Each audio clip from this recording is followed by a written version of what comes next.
Merhabalar arkadaşlar, mutfağıma kanalıma hoş geldiniz. Bugün sizlere muhteşem bir poğaça tarifiyle geldim. Araları kat kat kabaran milföy tadında, gerçekten milföyden daha lezzetli olduğunu söyleyebilirim. Üzeri pul pul dağılan muhteşem bir lezzet oldu. Şu şekilde dokusunu göstermek istiyorum size. Ve lafı daha fazla uzatmadan tarifime geçiyorum. Nasıl yapmışım bakalım, sizler de beğenecek misiniz? İyi seyirler dilerim. Yoğurma kabının içerisine 2 su bardağı sütümü alıyorum. Bu tür hamur işlerinde sütümüzün ve suyumuzun ılık olmasına özen gösterelim. Üzerine 1 yemek kaşığı toz şeker ve 1 paket instant mayamı ilave ediyorum. Mayamın erimesi için güzelce karıştırıyorum. Karıştırmış olduğum malzemelerin üzerine 1 çay bardağı sıvı yağ ekliyorum. Ben bu tarifim için 1 adet yumurta akı kullandım. Sarısını üzeri için ayırdım. 1 tatlı kaşığı tuzumu da ilave ettikten sonra tekrardan şöyle bir karıştırıyorum ve unumu kontrollü bir şekilde azar azar ilave ederek yoğurma işlemine başlıyorum. Ben bu tarifim için toplamda 5 su bardağı un kullandım. Her zaman söylediğim gibi unumuzun markasından miktarı değişiklik gösterebilir. O yüzden unumuzu azar azar kontrollü bir şekilde ekleyerek yoğurma işlemine devam edelim. Hamurum koyulaşana kadar böyle bir spatula ile karıştırdım. Hamurum koyulaştıktan sonra kalan unumu ilave edip elimle güzel bir hamur olana kadar yoğurma işlemine devam ediyorum. Her zaman söylediğim gibi bu tür hamur işlerinde hamurumuzun içerisine konulan malzeme kadar yoğrulması da çok önemli. Hamurumuz ne kadar güzel yoğrulursa o kadar güzel sonuçlar alırız. Evet, hamurum kıvamı bu şekilde oldu. Üzerini kapatıyorum ve bir 10 dakika dinlendiriyorum. Hamurumu mayalandırmadım. Sadece 10 dakika dinlendirdim. Dinlendirmiş olduğum hamurumu tezgahıma alıyorum ve 3 eşit parçaya bölüp 3 adet beze oluşturuyorum. Bu vermiş olduğum malzeme listesinden bir tepsi, yani 9 adet büyük boy poğaça çıkardım arkadaşlar.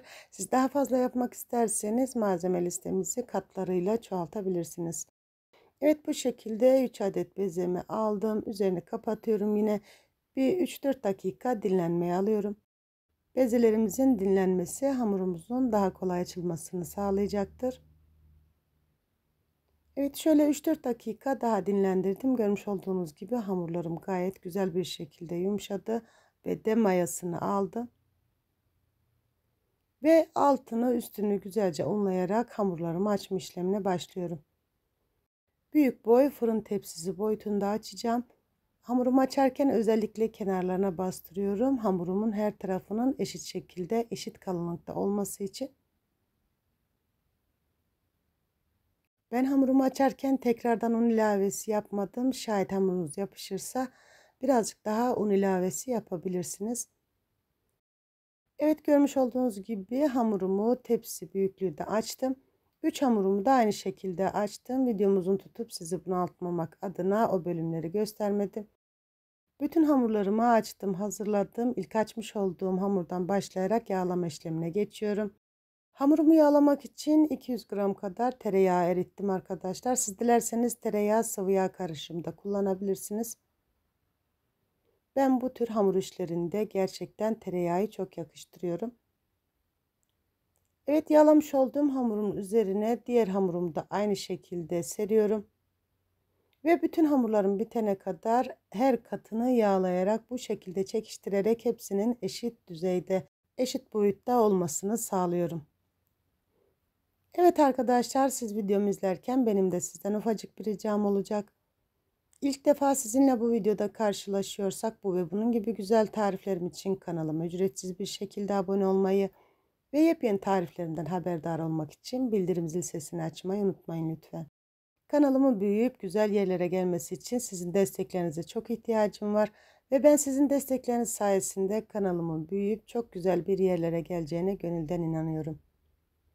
Videomun yorumlar kısmına tarifimle ve kanalımla alakalı olumlu olumsuz görüş ve düşüncelerinizi bildiren yorumlarınızı bekliyor olacağım.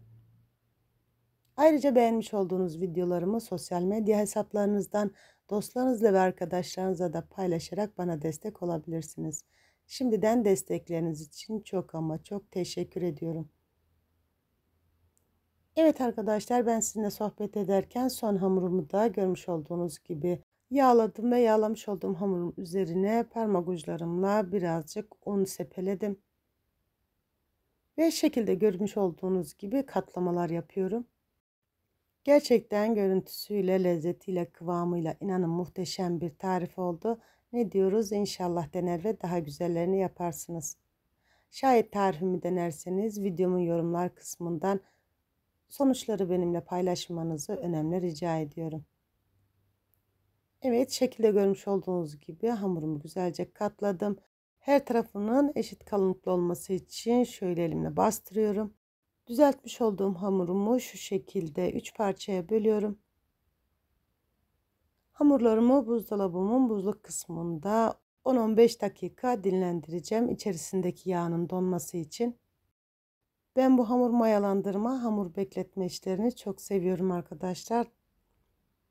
Hamurumuz dinlenene kadar biz de dağılmış olan mutfağımızı topluyoruz. Evet, bu şekilde buzdolabıma kaldırıyorum. Görmüş olduğunuz gibi 15 dakikanın sonunda dondu hamurlarım. İçerisindeki yağ donduğu için çok rahat bir şekilde açılacak. Hamurumun tekini tezgahıma aldım. Öncelikle parmak uçlarımla bastırdım ara katlarının kaybolmaması için. Sonrasında da oklavamla bu şekilde açıyorum. Her açmış olduğum hamurdan 3 adet poğaça elde edeceğim arkadaşlar.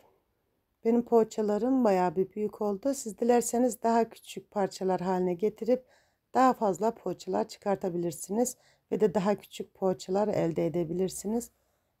Ben poğaçamın iç harcı için 150 gram kadar beyaz peynir ve bir tutam maydanoz kullandım arkadaşlar. Siz dilerseniz kaşar peynirli de yapabilirsiniz.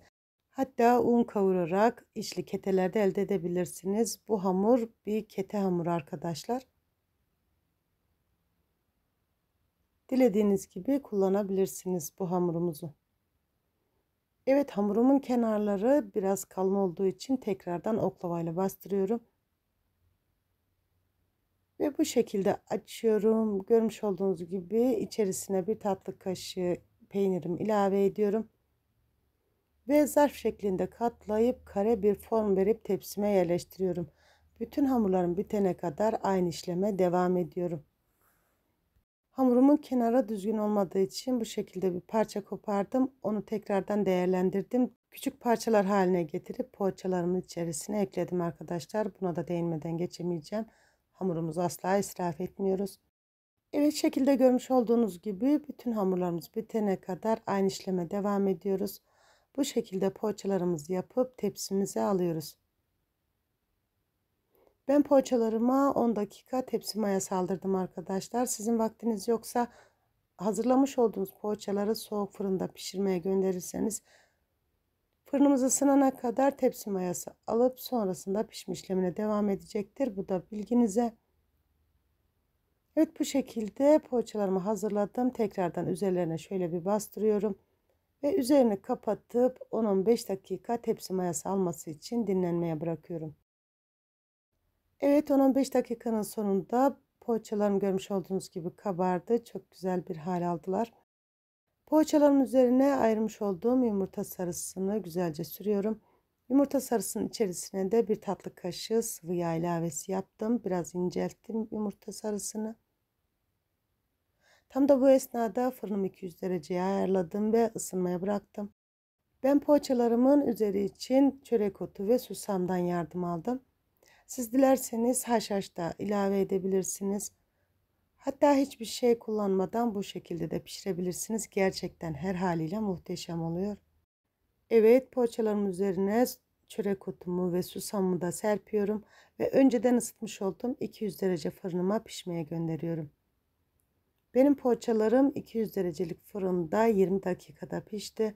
Her zaman söylediğim gibi fırınımızın marka ve kalitesine göre pişirme süresi uzayıp kısalabilir.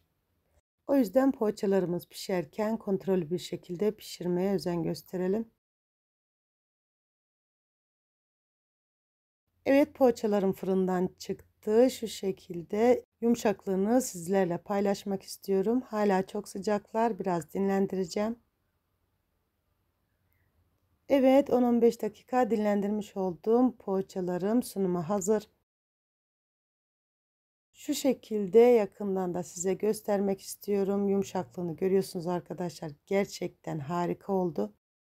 Şu şekilde iç dokusunu da sizlerle paylaşmak istiyorum. Siz poğaçalarımın son halini izlerken ben de size veda edeyim. Evet arkadaşlar, bir videomun daha sonuna geldim. Yapıp deneyecek olanlara şimdiden afiyet olsun. İzlediğiniz için çok ama çok teşekkür ederim. Yepyeni tariflerde görüşmek üzere. Allah'a emanet olun. Hoşça kalın.